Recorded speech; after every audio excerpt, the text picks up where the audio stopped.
তো এখন বাজে 11:30। বিয়েবাড়ি থেকে বাড়িতে চলে এসেছি। বিয়ে বাড়িতে নাই, সরি, বৌভাত বাড়ি থেকে বাড়িতে এসেছি। আমার মেয়েকে টোটাল বৌভাত বাড়ি থেকে আনতে পারছি না। ওখানে শুয়ে পড়ে এত কান্না কাঁদছে। আর 1200 লোক, মানে তোমরা ভাবতে পারছো ছোটোখাটো একটা মানে মেলা তোমরা বলতে পারো।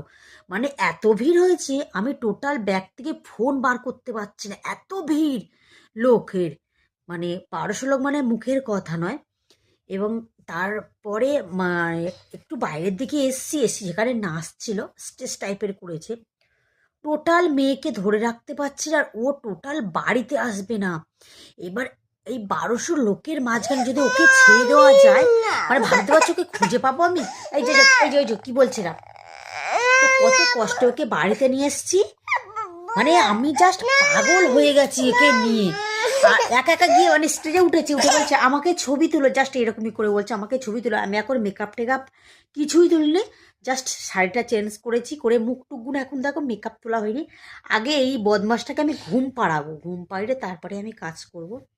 তো বিয়ে বাড়ি গেছি, বিয়ে বাড়ির একটা ছবি তুলতে পারিনি। মানে এত ভিড়, ভিড় মানে আমার লাইফে বোধহয় এইরকমই ভিড় বিয়ে বাড়ি আমি যাইনি। মানে টোটাল একটা বড় ধরনের মেলা, তো এত লোক হয় না।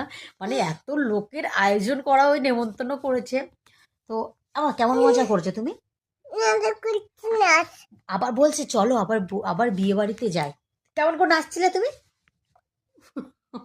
তো চলো, গুড নাইট। ওকে আগে ঘুম পাড়ায়, মানে একে যদি না ঘুম পাড়াবো আমি কোনো কাজ করতে দেবো না।